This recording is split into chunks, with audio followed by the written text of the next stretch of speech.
Welcome everyone to this. Oh, I'm sorry, the dog wants to participate as well. So welcome everyone to this exciting session entitled Creating Engaging, Diverse and Rewarding Learning Experience in Your Online Courses. So my name is Hervé Didier-Cook. I am a Client Experience Manager with Blackboard, and I live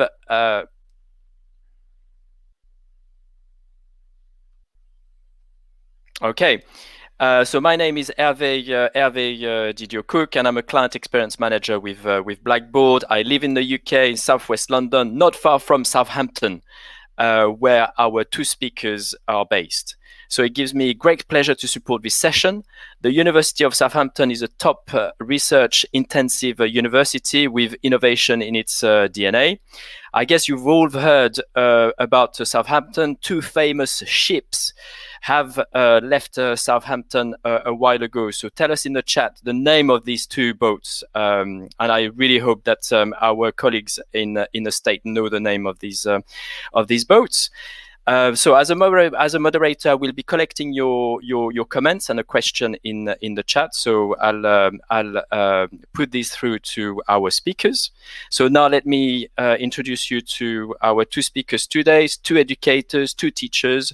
We have Vanessa Molinero and Carla de Lima Guerrez. So Vanessa is a senior teaching fellows and coordinator of the online processional English program at the University of Southampton.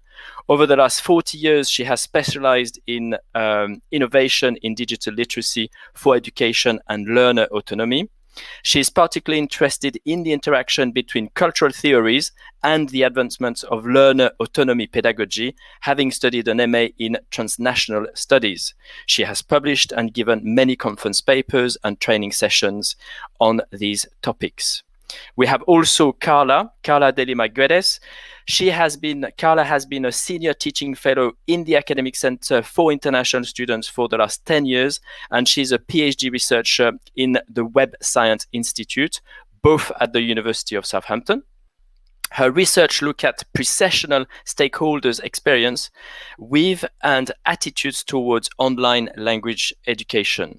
And amongst other things, she holds a BA in linguistics and phonetics, as well as an MA in applied linguistics for language teaching and an MSc in web science. So without further ado, I'm going to give it to Vanessa and Carla to take us through this session. Thank you. Thank you, Hervé. Thank you. Thank you very much. And good afternoon, everybody. So we're going to be starting our session very shortly, but please see our Vvox codes to take part in the polls that will be happening during our talk.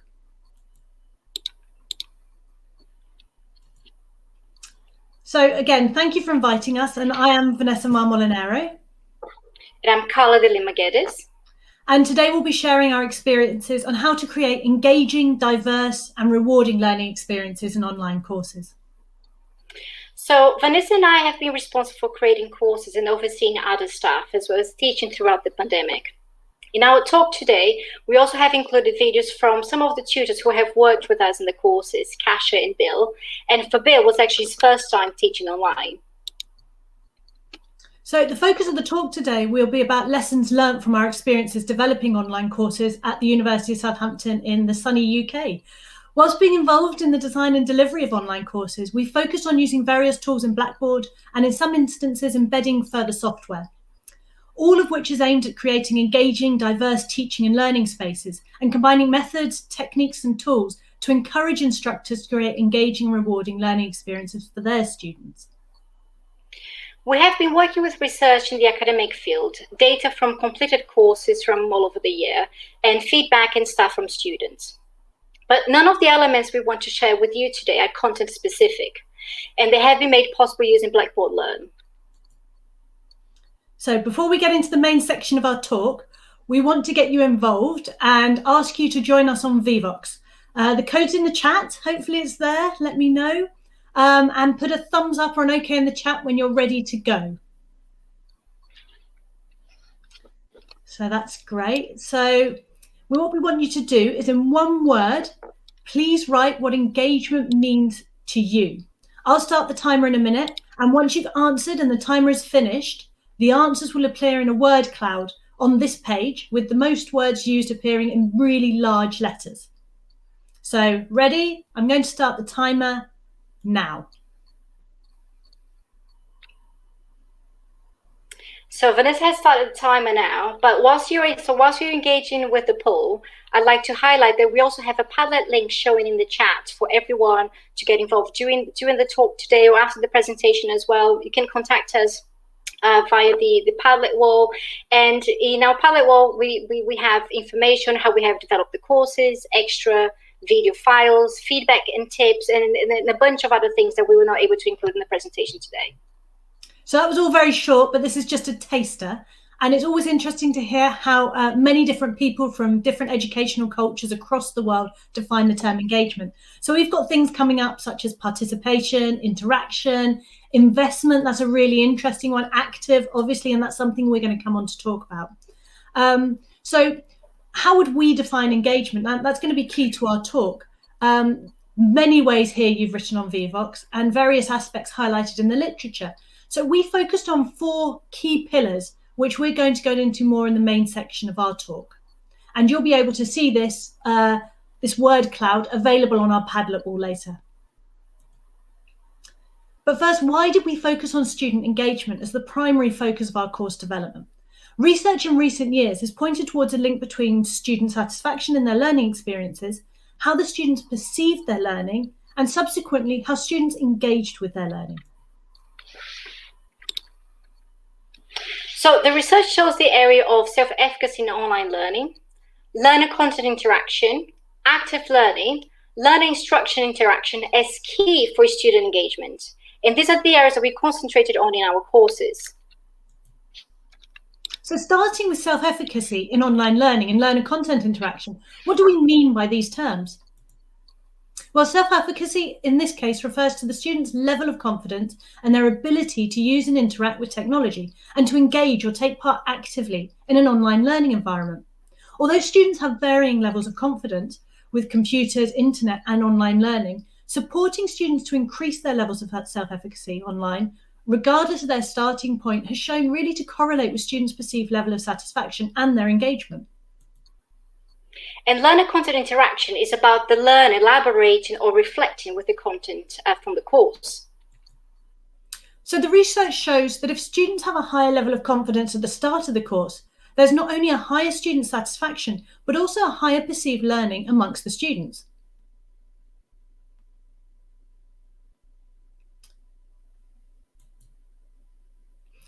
Added to the previous list of ways to increase student online confidence, also suggests having simple and clear. Added to the previous list of ways to increase student online confidence, the research also suggests the design of online content is another important contributor to student satisfaction. Sorry, Vanessa, I think there is a delay. There is a voice coming through. Okay, so I'll just carry on this one until you've caught up. We've got a few broadband issues, so I'll just carry on for the moment till Carla catches up with us again. So, Thank for you. example, the way the content's organised and how documents are laid out or how it's easy to access online content can influence learners. And let's not forget aspects such as using media tools and interactive videos as methods of stimulating the motivation of learners. So, right. So whilst we share our experiences, we'd like you to share your experience too. So in the chat, we'd like you to share how you create engaging, diverse, and rewarding learning experiences in your online courses. So we'll carry on. We'd like you to share your experiences in the chat. Hopefully you'll be able to discuss this with each other and we'll learn lots of really interesting new things, maybe be able to draw them out later in the Padlet wall. So to meet the criteria set out in the literature, we employed various simple and easy techniques. The literature mentioned a clear and detailed orientation, so we went for an orientation student guide and a general welcome video. On the main homepage, we started off with a simple picture with the writing, "Is this your first time on the site? If yes, click here." The picture had an embedded link which took the students into a step-by-step how-to guide on using the Blackboard site. Similarly, the start page on another course, this is an example of a starter page on another course that follow the similar method. Students were very positive about the Blackboard organisation, as you can see from the blue feedback bubbles. And don't worry if the bubbles go too quickly, because they'll be available in our Padlet wall as well. As we know, we have a lot of slides to get through. So tutors also sent an email to their groups via Blackboard with the link to their group page that had a personal welcome video, a group Padlet wall introducing themselves, a link to their group discussion forum, and a welcome post with instructions on how to engage with the discussion forum already up and waiting for them. So this was our Blackboard embedded Padlet wall for introductions. And here you can see a tutor post. The students were also invited to introduce themselves in this map before joining the course. And they got to start getting to know each other and building community online. So next we want to talk about our course design. So we designed a scheme of work for both tutors and students so that they could easily visualize what they had to do each day and each week. This included tasks, deadlines, how each activity linked to the next, and how they linked to the course overall aims. It also included tutor availability, which in case students wanted to sign up for one-to-one tutors, they could see when the tutors were available. So the site mirrored the scheme of work that we created to facilitate navigation. And we had a template for each week to ensure consistency and easy navigation throughout the weeks. Here's an example from week 1. And each activity was divided into skills that the students were studying, and these skills were divided into topics. Each topic had an introductory video, the lesson objectives, and interactive tasks. Here's an example from another Blackboard site in the weekly content materials. The goal here was to have a simple, clear, and visual design that was consistent throughout the semester.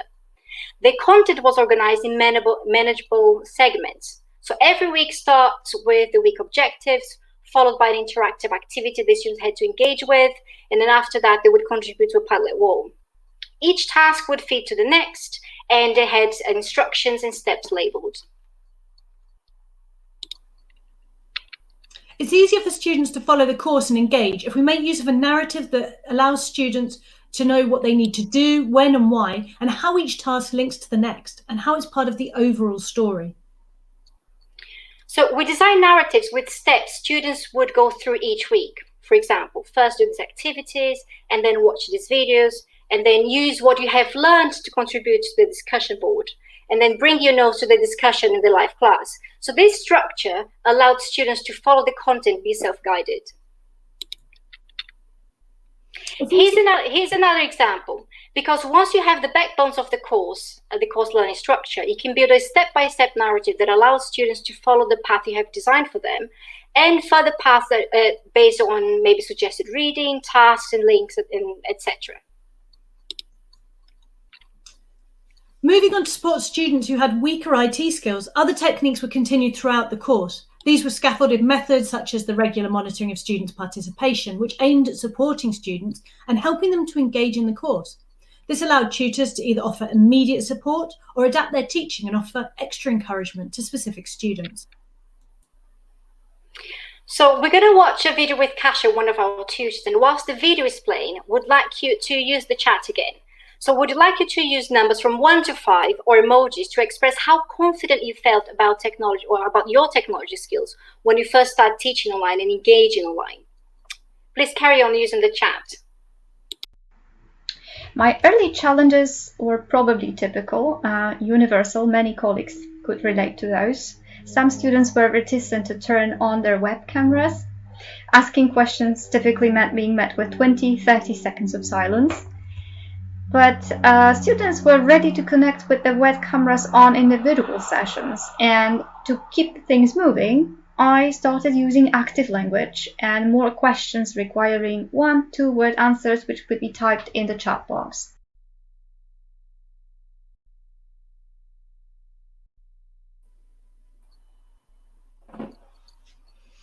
So in this video, Kasia talks about how she coped with silence in the live Collaborate classroom sessions. So moving on, active learning. This was another technique that we used to keep students engaged throughout the module. Active learning is a constructivist approach, and students are encouraged to think critically and independently. Students build knowledge and understanding in response to opportunities provided by their tutor. Strategies that can promote active learning online that we included in the module design involved clearly outline course expectations, as we saw in section 1, using online tools for interaction, promoting exchange of ideas, timely and relevant feedback, and creating a student-centered environment. One area of active learning we explored the most was using online tools for interaction. For this talk, we'll discuss Collaborate, H5P, Panopto, and discussion forums. And we'll be presenting these in the same order that students use them on the Blackboard site. One tool we used was the video capture tool Panopto, which was embedded into our Blackboard courses. Tutors created short videos that introduced each topic on a weekly basis, and these were followed up by tasks and interactive activities. We asked tutors to keep videos to a maximum of 7 minutes, based on some of the research in the area. We also asked them to create videos that allowed some level of engagement, as videos tend to be categorized as passive learning tools. And these included pauses for rhetorical questions, or questions the students had to answer later in the video, or they had to quickly analyze a question, or pauses for proposed tasks that would be discussed later in the video, or they will be discussed in the discussion forum, or even in the live classes. So here's an example of how Bill used his videos. Okay, so in terms of using Panopto video, a few tips certainly that I managed to pick up along the way. It wasn't something that I felt particularly natural with to begin with, but I do feel a whole lot more confident and competent in using Panopto now. I think the first thing to say is don't aim for perfection, go for the natural approach.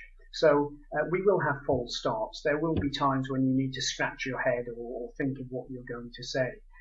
And in actual fact, that probably makes the delivery a little bit more realistic for the student. Aim for videos to be relatively short, and if they are a little bit longer, then it's worth perhaps putting timestamps on where you want students to focus on particular learning points. In terms of cue cards, well, this is my setup as I'm talking to you at the moment. So as you can see here, to enable me to actually look at the camera, what I need to do is to situate my prompt around the camera lens. That seems to work reasonably well. Okay, in terms of what we're using Panopto for, well, we can use it to recap on content from previous parts of the program. That's certainly one of the ways in which we can make it a valuable component of the learning. We can use Panopto perhaps to situate a learning point within the wider framework of the course or a particular week of the course. We can also use it to focus students' attention on a particular learning point that's going to be explored more fully in the discussion forum or in the live class. And clearly Panopto has a role in terms of presenting students with activities and tasks that they can work through in the same way that we would perhaps within a live class setting. So here, working on skills for prediction, students are trying to use their knowledge, their predictive skills, to pick out the highlighted words. And then we can offer them opportunities for extension, perhaps pose questions that will be explored and discussed further in the live classes or in the discussion forum. So I started with it and felt very overawed, but after a few sessions actually began to quite enjoy it.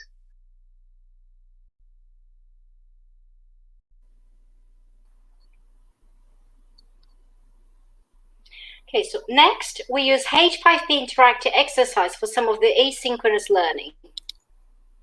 H5P activities were fully integrated into the Blackboard Grade Centre. Therefore, we were able to see how students were engaging with these activities and what scores they got.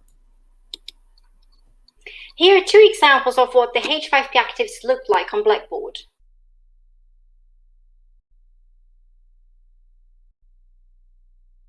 activity based on lecture content. HB Activities allows you to create a range of interactive exercises, such as true and false, gap fill, multiple choice questions.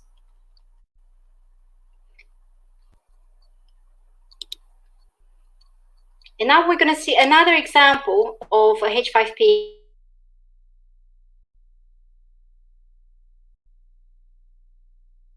They got to answer questions whilst they watch the video.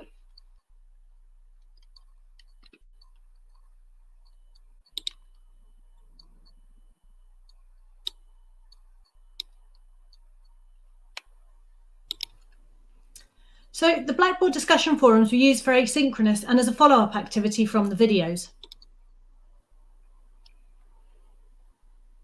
Here's our tutor Kasia showing an example of how she used discussion forum in a way that increased collaboration and engagement. This is an example of a non-graded activity where a student was sharing her notes, helping others, using shorthand forms, trying to show how to answer questions in a more effective way. So it was a longer discussion involving many students, and it was non-graded. The idea was to link the components to enhance student content interaction, to link all the components, the videos, live class materials, and a discussion forum threads. And I think this was really successful. So you see, replying to the thread, we'll also discuss this topic further in the live class.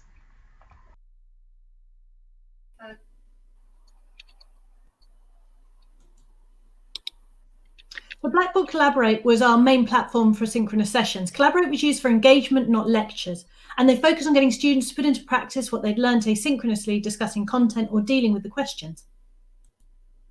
Here's an example of how Bill used Blackboard Collaborate.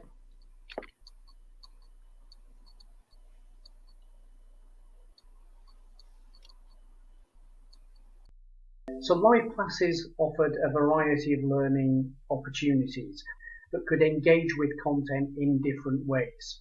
So for example, here we have a slide where students have collectively shown and drawn on that slide to indicate their understanding of the cohesive features of a text.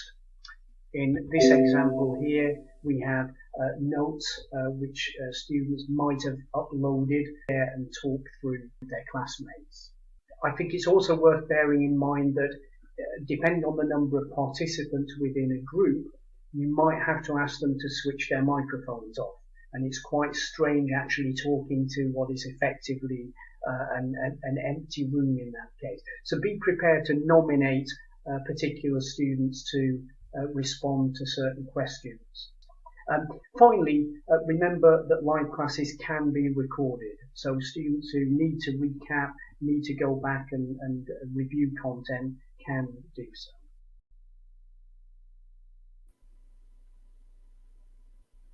We also use the brilliant breakout rooms available in Collaborate. Here Bill discusses some of the ways he can use them to engage students. So if we take breakout groups as an example, so breakout groups, as with conventional teaching, a great way of getting students to exchange ideas and to interact with one another and to receive feedback when we regroup in a plenary session. So one of the things that I found worked quite effectively was to make sure that any materials that I wanted students to work on were uploaded prior to the session.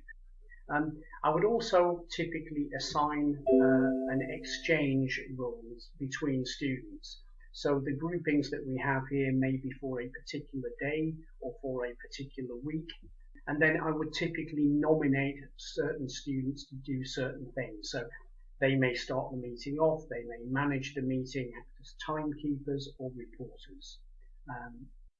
Very similar to the way that we would do this in a conventional teaching environment. So now let's focus on learner-instruction interaction. We looked at this through the student access to the instructor, how promptly the instructor responds to questions, how useful and meaningful feedback is to the students, and also accessibility to staff via multiple channels. Other aspects to consider alongside these are communication style of the instructor and also instructor organisation.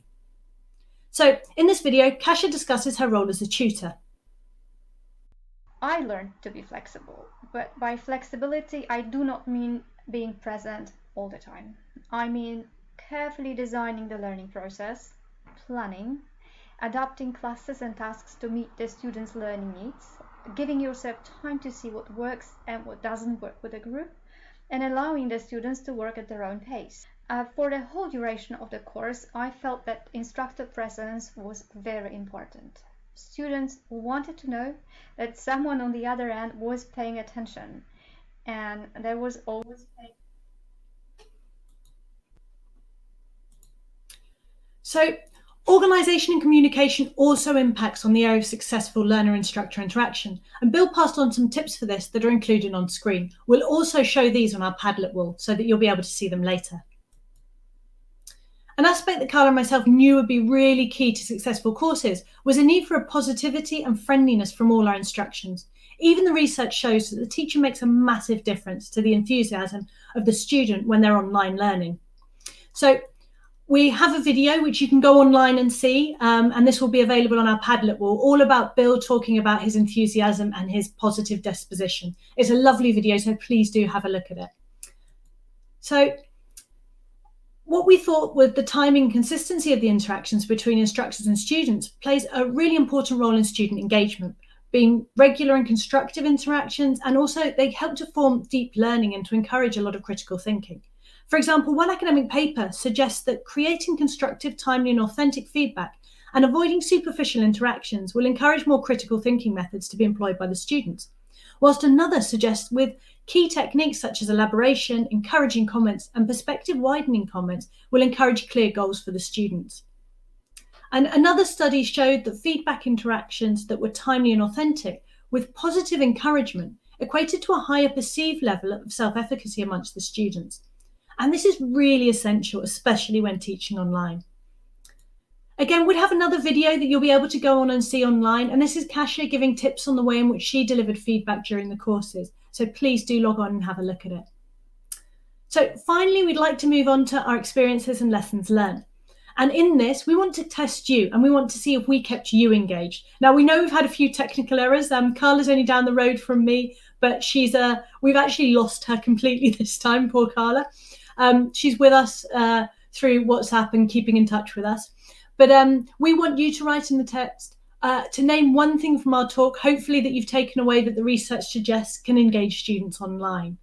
And we just want to sort of finish our talk with thinking about some bits of tips from us. So thinking about organisation, easy structure, clear goals and expectations being key to facilitating online learning and engagement.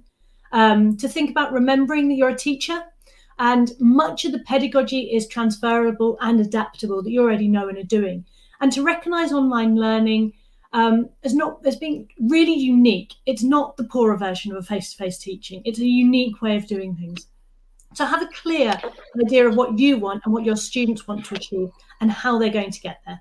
So thank you very much for joining us today. We've got Carla back. Hurrah, she's here just in time for the Q&A. Yay, I'm back, yeah. She's here for the Q&A, and there's the link to our Padlet wall where we'll be sharing lots of our information and our videos and things. So let's pass over to have some questions. Thank you very much, and thank you for bearing with us with our technical glitches. It's the world we live in now, isn't it?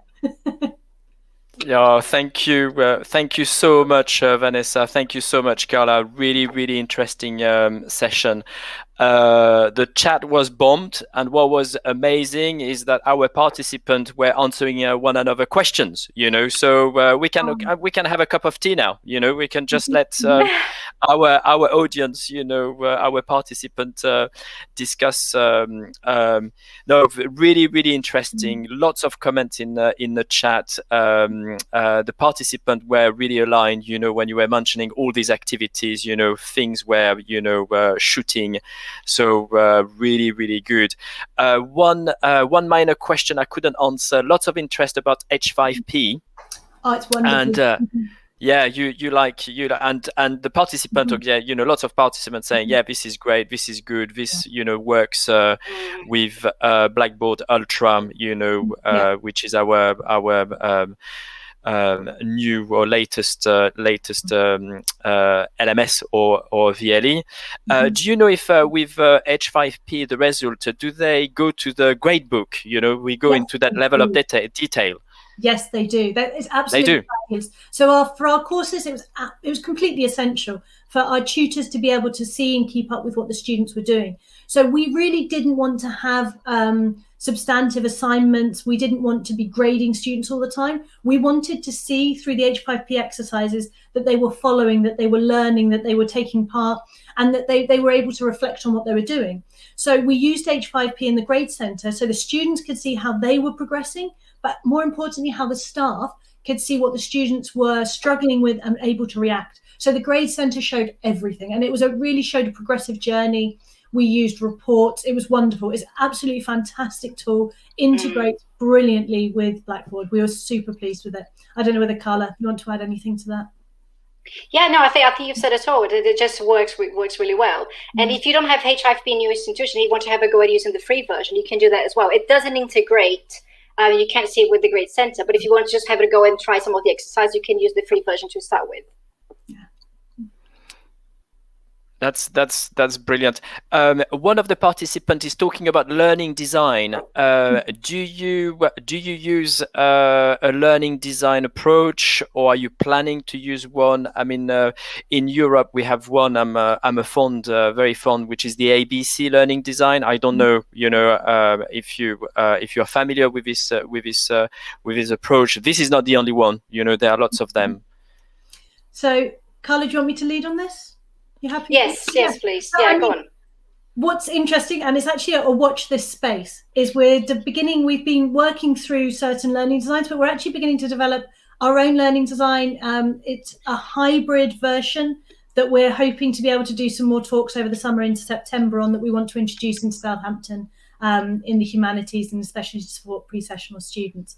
So it's a kind of we have been using like the ABC approach, but we are trying to develop our own approaches more and more. It means that it's the way in which we're interacting with the students is more specific with the staff. We're bringing online feedback, and we work with our learning technology team at the university as well in the best practice of what they're suggesting, and with our Teaching and Learning Institute at the University of Southampton as well. Okay, so sorry, go on, Carla. Just to add what Vanessa said, so in the presentation that we use examples from 2 modules that we designed, and we trial different things, and with the second module we try different things as well, and as we run different modules, then we try different things and kind of like perfect, and as Vanessa said, coming up with our own module in Southampton. And will you be aligning your learning design approach with the tools, within Blackboard? Because this is what many of our clients are trying to do. Is picking up a learning design approach and looking at the tools and all the application they have available. Generally as a single sign-on. Which fits within their LMS or VLE. Very much so. So our VLE at Southampton is Blackboard. It's our key gateway for everything digital that our students are doing. So all of our tools need to be embedded. They need to work with Blackboard.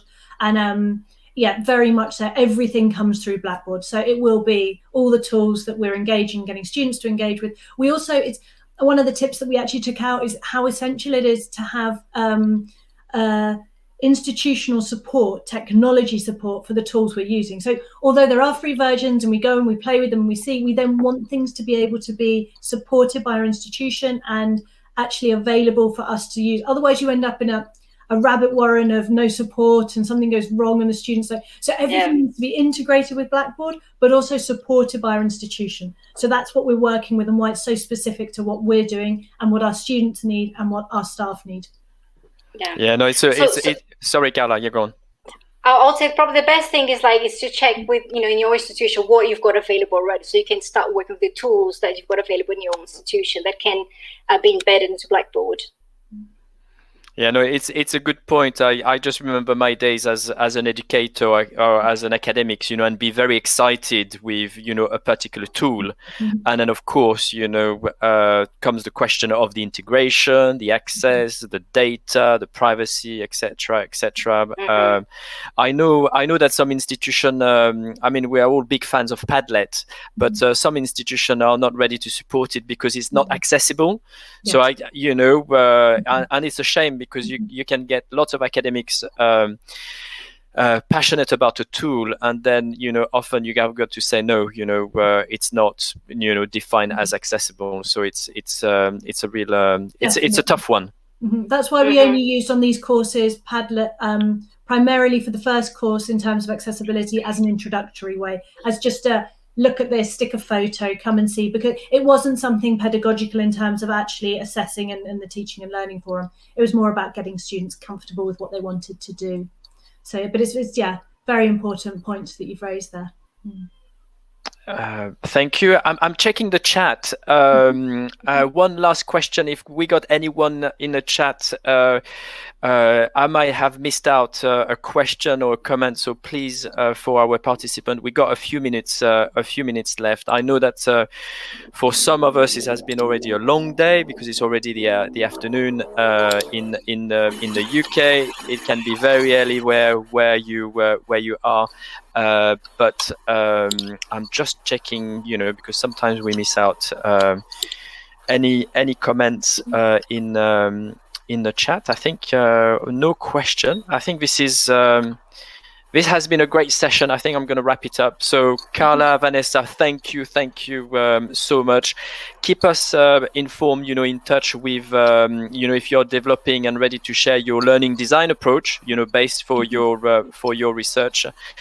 In the chat, I'm going to copy and paste. So I don't know if you can do that. Your Twitter handle, in the UK, in Europe, Twitter academics and teachers love using Twitter. So this is a great way to interact with you. So thank you very much. Thank you, everyone, and enjoy the rest of this amazing symposium. Thank you very much. Goodbye. Thanks for having us. Thank you, Bye. Thank you everyone.